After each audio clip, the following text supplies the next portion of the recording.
ओम नमः शिवाय। नमस्कार। श्री गुरुवे नमः। यम नचिकेता संवाद कठोपनिषद द्वितीय अध्याय प्रथम वल्ली। यमराज नचिकेता को परमात्मा का स्वरूप समझा रहे हैं। अंगुष्ठ मात्रा पुरुषो ज्योतिर्वाभो धूमकः ईशानो भूतभव्यस्य स एवाद्यस्य सौस्व एतद्वेतद्।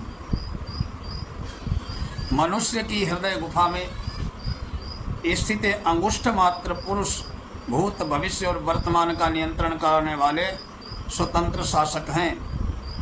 वे परमात्मा ज्योतिर्मय हैं, सूर्य अग्नि की भांति उष्ण और प्रकाश वाले नहीं, परंतु दिव्य निर्मल और शांत प्रकाश स्वरूप हैं।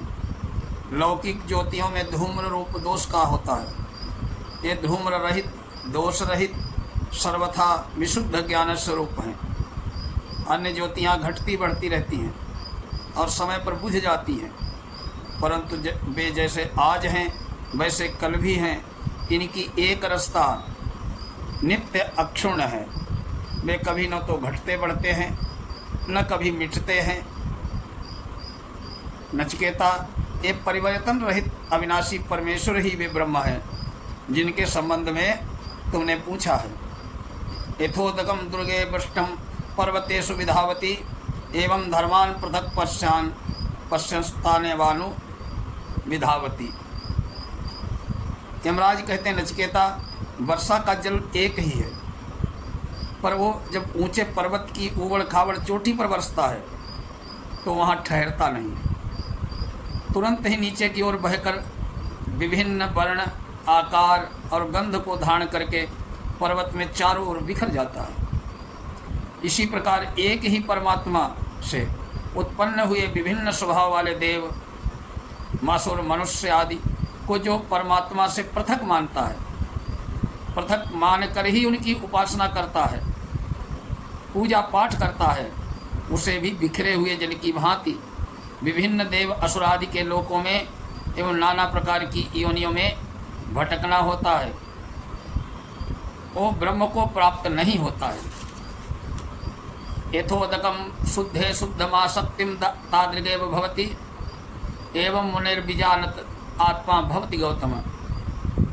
परंतु यही वर्षा का जल निर्मल जल में ही बसता है तो उसे उसी क्षण निर्मल जल ही हो जाता है। उसमें न तो कोई विकार उत्पन्न होता है, न ही वो बिखरता ही है।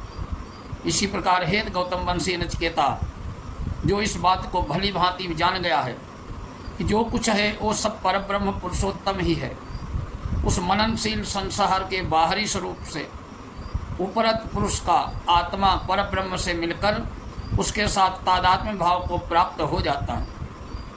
यहाँ पर प्रथम वल्ली का समापन हुआ दूसरे अध्याय का। अब दूसरी वल्ली। पूर्वमेकादशद्वारं मजस्या वक्र तेजसः अनुष्ठाय न शोचति विमुक्तश्च विमुच्यते एतद्वेतद्। नचिकेता, वो मनुष्य शरीर रूपी दो पुर की दो आँख, दो कान, दो नासिका के छिद्र, एक मुख, ब्रह्मरंध्र, नाभि, गुदा और शिश्न, इन 11 द्वारों वाला है। यह सर्वव्यापी, अविनाशी, अजन्मा, नित्य निर्विकार, एक रस, विशुद्ध ज्ञान स्वरूप और परमेश्वर की नगरी है। वे सर्वत्र समभाव से सदा से परिपूर्ण रहते हुए भी अपनी राजधानी रूप इस मनुष्य रूपी शरीर के हृदय प्रसाद में राजा की भांति विशेष रूप से विराजित रहते हैं।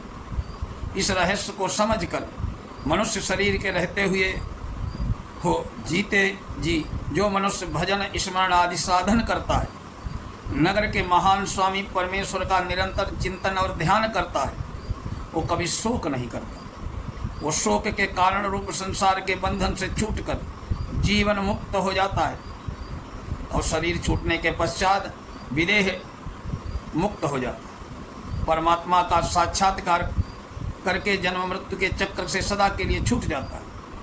ये जो सर्वव्यापक ब्रह्म है, यही वो है जिसके संबंध में है नचिकेता तुमने मेरे से पूछा है। अब उस परमात्मा के सर्वरूपता का स्पष्टीकरण करते हैं। हसः शुचिसद वसुरंतरिक्षस धोता वेद सदधिर दुरोणसत नृसत वरसत दृसत व्योम सदब्जा गोजा ऋतजा अद्रजा ऋतम बृहत। जो प्राकृतिक गुणों से सर्वथा अतीत दिव्य विशुद्ध परम धाम में विराजित स्वयं प्रकार परब्रह्म पुरुषोत्तम है, वे ही अंतरिक्ष में विचरने वाले वसु नामक देवता हैं। वे ही अतिथि के रूप में गृहस्थ के घरों में उपस्थित होते हैं।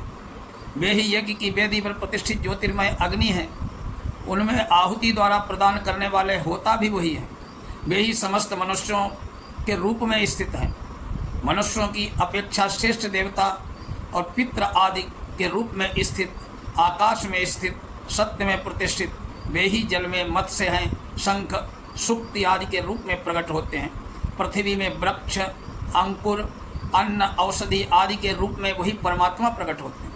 यज्ञ आदि सत्कर्मों में नाना प्रकार से यज्ञ फल आदि के रूप में और नदी पर्वतों में नद नदी आदि के रूप में प्रकट होते हैं। वे सभी दृष्टियों से सभी की अपेक्षा श्रेष्ठ, महान, परम सत्य और तत्व हैं। ऊर्ध्वं प्राणमुन्नयत तत्पानम प्रत्यगस्यति मध्य वामनमासीनम विश्वे देवा उपासते। शरीर में नियमित रूप से अनवरत प्राणापान आदि की क्रिया ही हो रही है। इस जड़ पदार्थों में जो क्रियाशीलता आ रही है वो उन परमात्मा की शक्ति और प्रेरणा से आ रही है। वे ही मानव हृदय में राजा की भांति विराजित रहकर प्राणों को ऊपर की ओर चढ़ा रहे हैं, अपान को नीचे की ओर ढकेल रहे हैं। इस प्रकार से वे शरीर के अंदर होने वाले सारे व्यापारों कार्यों का सुचारू रूप से संपादन करते हैं। उन हृदय स्थित परम भजनीय परब्रह्म पुरुषोत्तम को सभी देवता उपासना कर रहे हैं। शरीर में स्थित प्राण, मन, बुद्धि, इंद्रिया आदि सभी अधिष्ठात्री देवता उन परमेश्वर की प्रसन्नता के लिए उन्हीं की प्रेरणा के अनुसार नित्य सावधानी के साथ समस्त कार्यों का यथाविधि संपादन करते हैं। अस्य विंशतमानस्य शरीरस्थस्य देहिना देह विमुच्यमानस्य किमत्र परशिष्यते एतद्वैतत्।